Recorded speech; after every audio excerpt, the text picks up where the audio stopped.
Feeling stuck in your one-person grind? You are not alone. This is the Scale You podcast, your weekly guide to growing your business like crazy. Each week, we chat with a lot of successful and amazing business owners of how they've been able to grow their business and sharing their secrets on how to scale like a boss. We're talking productivity hacks, automation magic, and the latest AI advancements to help future-proof your solopreneur journey. On Scale You, we guide you from solopreneur to becoming an unstoppable business owner. So ditch the struggle and let's scale you. If you guys notice, this episode will have a different video and audio as well because I am recording live in Bohol, Philippines instead of my usual home studio in Cebu. And it's mostly because we are location independent and there will be a lot of times on this podcast where we will be coming live from maybe another country or another city. So make sure to comment below if there's anyone you guys want us to interview as well, who's also location independent. Now, if this is your first time seeing me, my name is Lacaba. I am your host. I'm the co-founder of 2XU and I am the co-founder of Scale You and Create AI Consulting. And I'm super excited with the guest that we have for you guys today. Our guest today is Miss Fleire Castro. She is the founder and CEO of DashoContent, Asia's first content subscription platform, and the founder of 13 Media, a pioneering digital marketing consultancy. With 16 years of experience in digital marketing and tech, Fleire is an award-winning woman in business and in economic empowerment advocate. As an ASEAN digital transformation trainer, a certified ScrumMaster, and a professional public speaker, Fleire brings a wealth of knowledge and expertise to her work. She is also the content creator behind MakeSensei, a weekly newsletter, and the host of the Wicked Thoughts podcast, which I have been interviewed on, by the way. It is available on Apple Podcasts and Spotify. When she's not helping others craft wickedly meaningful stories and journeys, Fleire can be found geeking out about tailoring, fighter jets, and artificial intelligence. Okay, so here we are with our amazing guest, our first female guest also on the Skill You podcast, Miss Fleire. Hi, Fleire. Hi, Miss Lee, and to the listeners, hello. Super excited to have you. I've known you since 2015. I don't know if you remember all the way back in Startup Weekend, Cebu. That's actually how I met you the first time. Because you were one of the mentors, and our team was the one who won first place actually during that time. And that's how, and I've been following you ever since. It's almost been 10 years basically since I've known you. But for a lot of our guests, they don't know you yet. So can you walk us through a few of the highlights in your life that brought you to where you are now? Sure. So, hi everyone, I'm Fleire Castro. So, I'm the founder of DashoContent, 2-year-old content subscription platform. It's a startup, but before this startup, I have been running a digital marketing agency. We were one of the pioneers of social media marketing in Cebu. So, that was back, 13 years ago. So, that has been my constant before I delved into the world of tech startups. So that's basically me. And aside from running an agency and then a tech startup, I've been an advocate as well. So I've been doing public speaking. I've been on stage several times talking about digital marketing, women empowerment, economic empowerment, and basically like emerging technologies that will affect SMBs, and entrepreneurs. So yeah, that's me, Fleire Castro. Very, very cool. And like I said, like for me, I've been following you for the last like 10 years. But like before, and I remember when I heard Turbo Media, at that point I was like really inspired. I really wanted to start my own digital marketing company, but I knew I had a lot of like the term idiot facts to go through. I'm like, you know Oh what, gosh. Miss Fleire is already kicking butt on that, and I wanted to learn. But before that, can you walk us through like what was it like? For you to get to this point in your life where you've been starting businesses, you're now on your new baby. Who was Fleire before Oh my that, gosh. basically? That's a very interesting question and something that I might bring out my tissues for because my journey Mm. hasn't been really easy. And just to share, a while ago I was browsing through Twitter and one of my friends actually posted that, hey, some of you guys actually have to go to therapy instead of opening or creating another company. And that hit me hard because I feel like that Mm-hmm. defines why I'm doing what I'm doing. So Mm-hmm. back when I graduated BSIT, and to mention, well, when cum laude meant something, I was a cum laude, in information technology. I expected that having that kind of recognition after college, I thought that it will bring me to wondrous places. So But then I ended up being, just staying in the same hometown that I graduated and was born in. I, immediately tried to level myself with those that graduated in my same batch. I was like, hey, I'm the only one left in Ligan City. The rest of my classmates have already, they went to Cebu, they went to Manila, some of them abroad, in Singapore, all of that. I was comparing myself. And, with that, desire to, I would say, prove them wrong, I decided to, hey, I should do something with my life. And my definition for doing something with my life was actually taking another course, which was nursing. And weird enough, why nursing after IT was because the rest of my family actually were nurses, are actually nurses right now. But then, there was a surprise, a major surprise that happened in my life because we were gifted. Me and my then boyfriend, who's now my husband, were gifted with life. I'll put it that way. We're gifted with life. And all of that actually changed the whole plan on what I was supposed to be doing. So when we found out that we were blessed, we ran away. We went to Cebu. I got myself a job. My boyfriend, husband, then got his own job as well. But then getting a job when you're fresh out of graduation and you don't really have any corporate background was really challenging, especially the part when they learned that I was actually pregnant. So all this like biases against women, it showed up. I had really bad reaction from my then boss, and so it was really a challenge for me doing everything, all of that, like moving away from family, getting out of my hometown for the first time, moving to a big metro like Cebu, having a baby, getting married in the same year. So that, I would say, that was the year that defined who I am. So seeing myself and looking back at when I was faced with all those challenges, I realized that if I can go through all of that and survive, there would be nothing that could stop me. Nothing in this world. And so, parang, it's like masochism. I don't know if I could use that word. But, like, I can torture myself with anything and I can go through it and survive.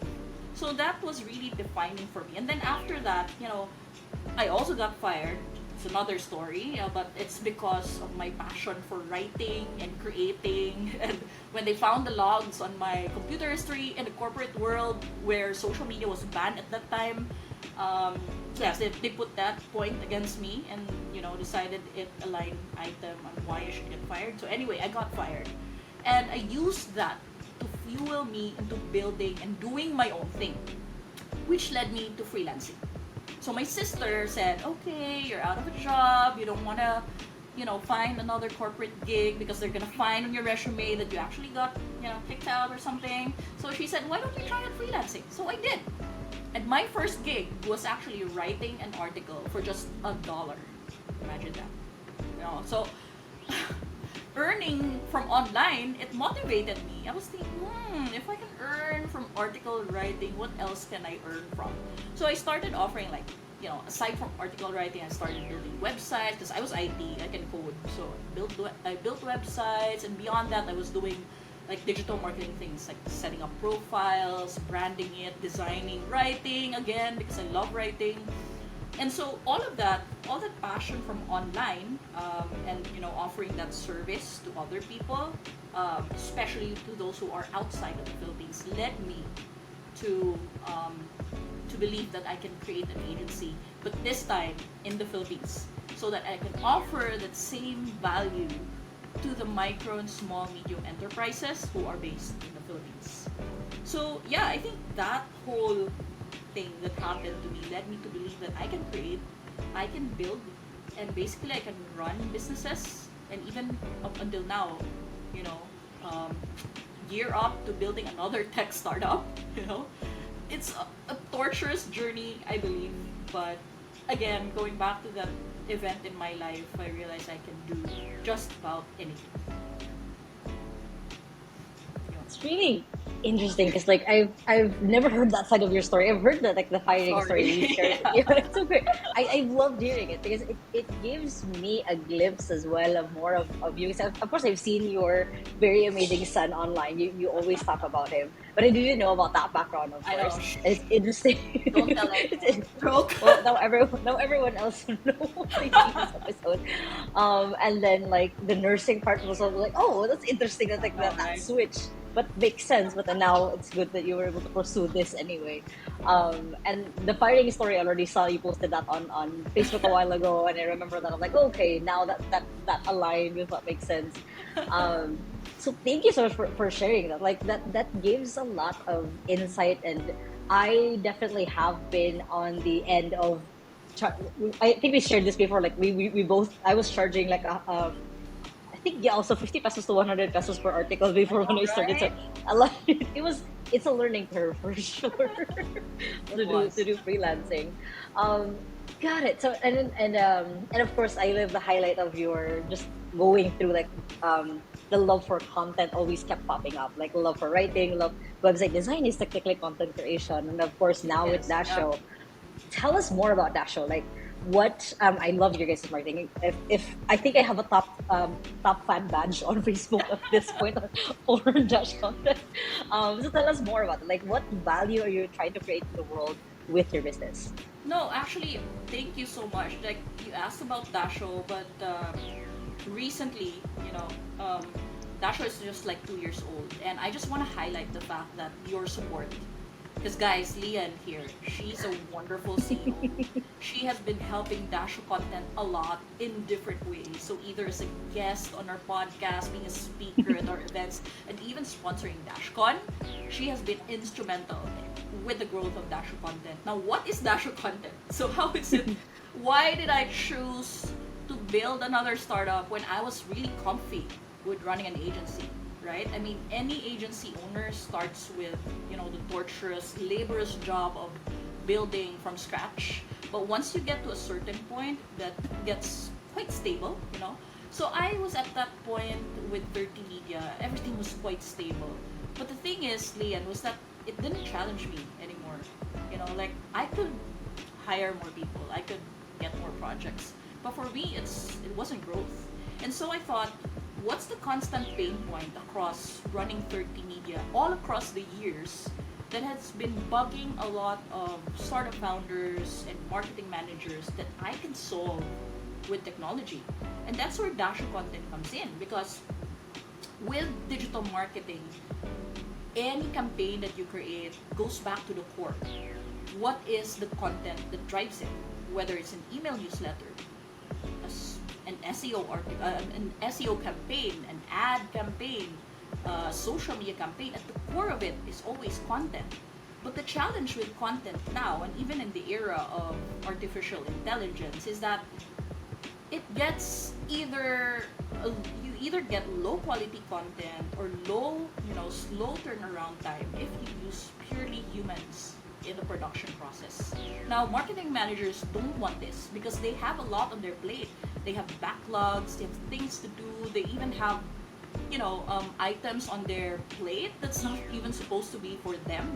So we want to deload these marketing managers so they can focus on the things that actually matter when running a business. So in order to deload that came the idea of DashoContent, where we are building a content subscription platform. So think of it like an easy way to actually order content without hiring in-house.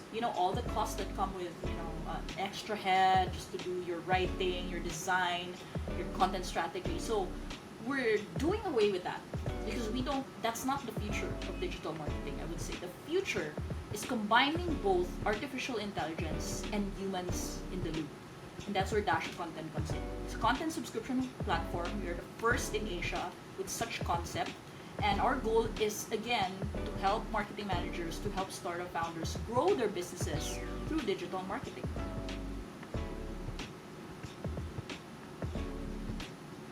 Got it. Sorry, I had a little bit of mic issues there turning on and off. Well, I've always loved it, and then I remember when you guys made the switch to this is now unlimited content because of the power of AI. And like for the two of us, like we've Right. talked about AI nonstop. We're both AI nerds, both ends. Like I remember when we were both kind of talking about it on different posts and like how, and it's funny because like until now, I think the recent statistic is only 3% of businesses all over the world have adapted AI in their business. And it was even so surreal for me. The other day, I was talking to a guy who had a physical business in Australia. He's had it for years and he's never heard of AI before. And I'm like, how do I even explain What? AI to this person? Oh, And wow. I was like, um, so it's still interesting how a lot of people haven't adapted to it, haven't a lot of people haven't learned it yet, True. and it's such a core thing, and for me, it's such a cool thing that you've easily switched. Like, okay, I remember when it used to be that you guys had different tiers for Dasho, and now you switch like only limited content because it's not just Yes, we did. yeah, it's not just your usual content assistance; it's your content assistance with AI, which I thought was a really cool concept. Exactly. Now, what were and I know you highlighted some of them already. What were kind of struggles that you had to overcome? Like, what were kind of some people have recurring themes of lessons they had to learn or the things that they had to kind of go through That's true. themselves. So, what was that for you? Well, if you're talking about the struggles with actually building a business, is that yeah, it has never been easy. Like this is my second rodeo. There will always come up several problems regarding hiring, operations, even sales. These are like this is like a loop that you constantly have to go through in order to really provide value with your customers. Because at the end of the day, whatever you're building, whatever you're doing, if it doesn't bring value to your end user or to your customer, I don't think you deserve to exist. So with that in mind, there's always been the constant struggle if whether the processes you're building, the people you hire, the culture you're building, even the products that you're creating, are these giving value to your customers?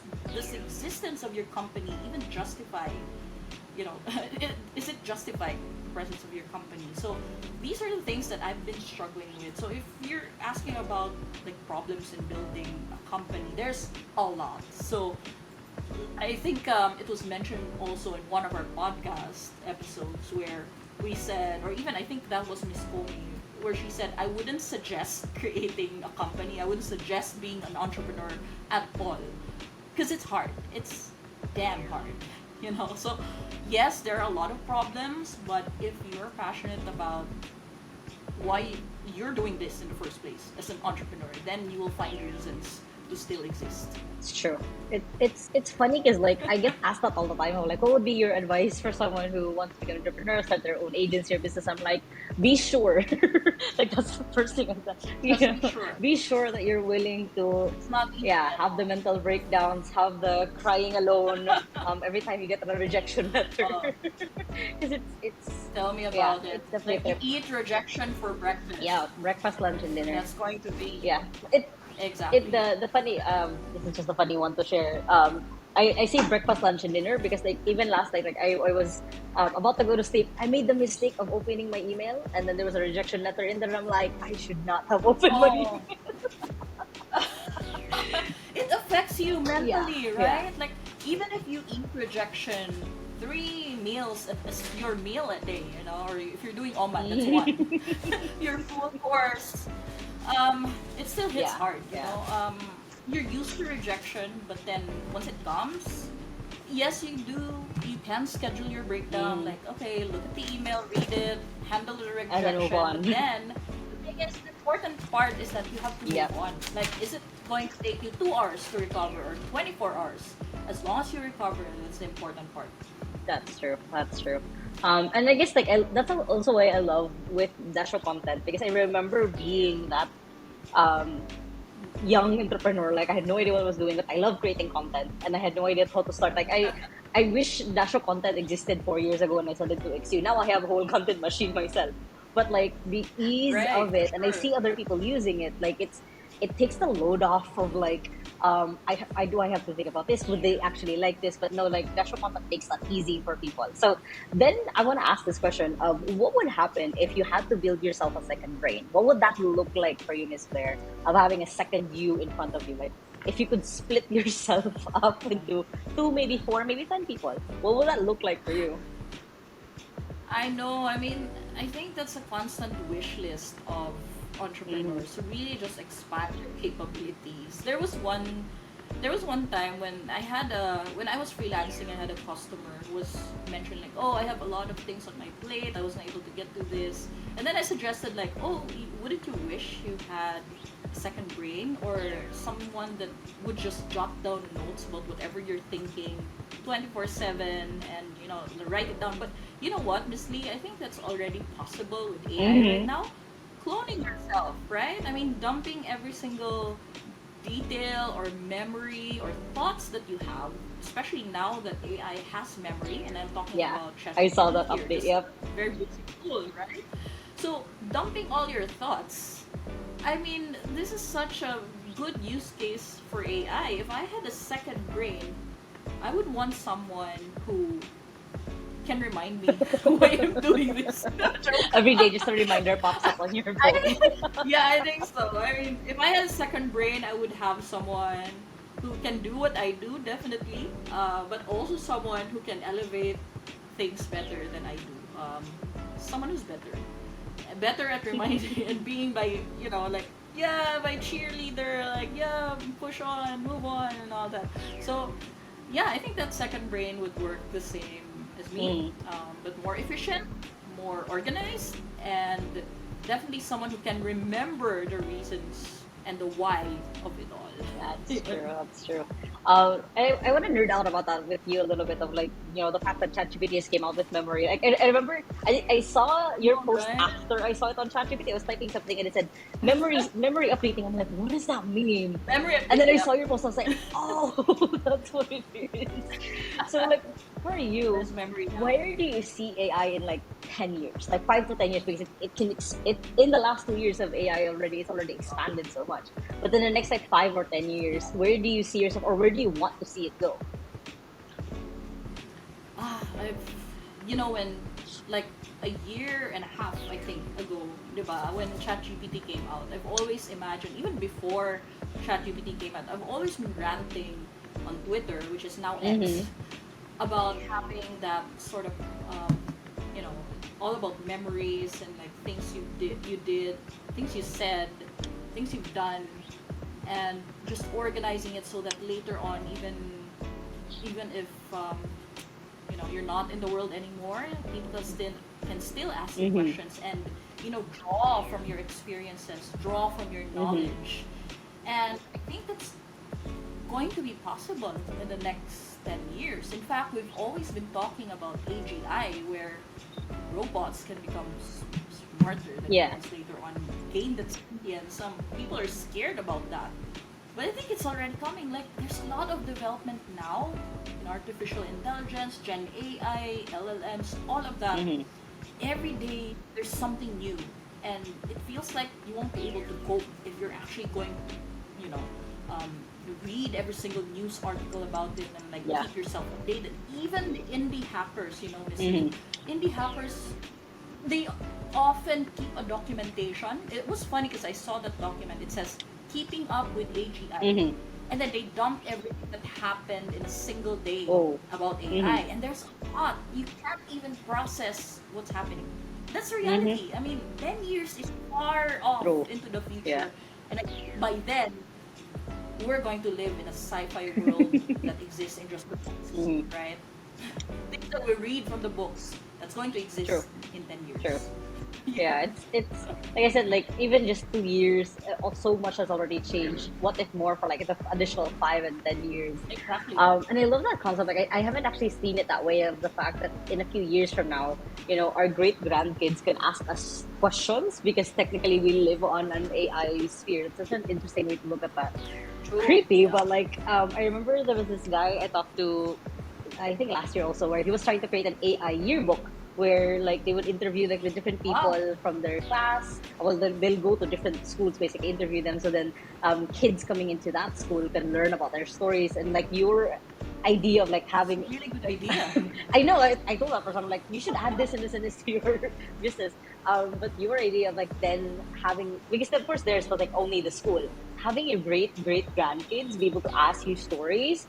Um, it's kind of like a 10x version of like, you know, how Filipinos, all of our stories have been all verbal. Yes. The written wasn't even a thing Yes. until like the Spaniards came. It's kind of just that like Yeah. 10x. So that's a really cool thing. It's a really cool vision.